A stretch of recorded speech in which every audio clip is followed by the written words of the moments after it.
I'll share a couple tips if you're adding an electrical box, if you're adding a switch or an outlet, or if you're running cable and you need an electrical box. I really like these retrofit boxes or old work boxes. And if you're running non-metallic cable where you can use a plastic box, this is just very easy. It has these two tabs that fold out, so when we create our hole in drywall, all we're going to do is just put a screwdriver in here and turn it.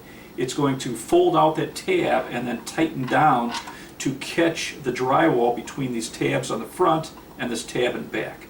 So the first step is you're going to locate on drywall where you want it, and then we're just going to take a pencil and we're going to outline the box, but we're not going to cut out for the tab, so we want this tab on the outside. So I'll make my marks and I'll show you what that looks like. So I created my outline and I did not include these 4 tabs on the outside because those are going to hold on the face of the drywall. And now you can either use a razor knife with multiple cuts and cut this out, or the easiest is actually a drywall saw. And this does an excellent job. You can get a very precise cut. The only thing you need to be aware of is if you don't know if there's electric cable behind here, then you would only want to get the knife as deep as the drywall. So you, in most cases, about a ½ inch deep.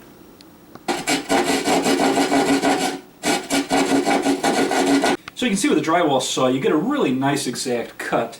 And if you fit in your box, and if it's a little tight or if there's a little imperfection here, you can actually take the back of the saw and just rub down any high spots. So very easy to use. One tip with these electrical boxes that are plastic like this, if you try to push it in and tighten down the screw, what's nice is when you turn the screw, it opens up the tab. But if you haven't wound that screw down through this plastic, sometimes you can actually damage this. So what I like to do is just hold the flap down and just take your screw and screw it down and then back it back up. And that's going to loosen up that screw in that tab and allow you to tighten it down very easily without damaging this tab so it holds tight in the drywall. Now if you're installing wire or cable, you'd want to pull your wire or cable through and push it back through the back of the box. And to install the box, we're just going to hold the tab on the bottom down so that it doesn't open up. We're going to push it in and lock it in place, and then we're just going to use the screwdriver.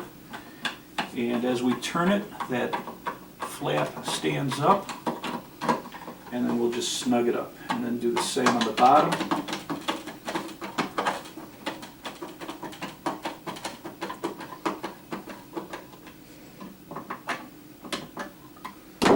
Just like that, and very easy to install an old work box.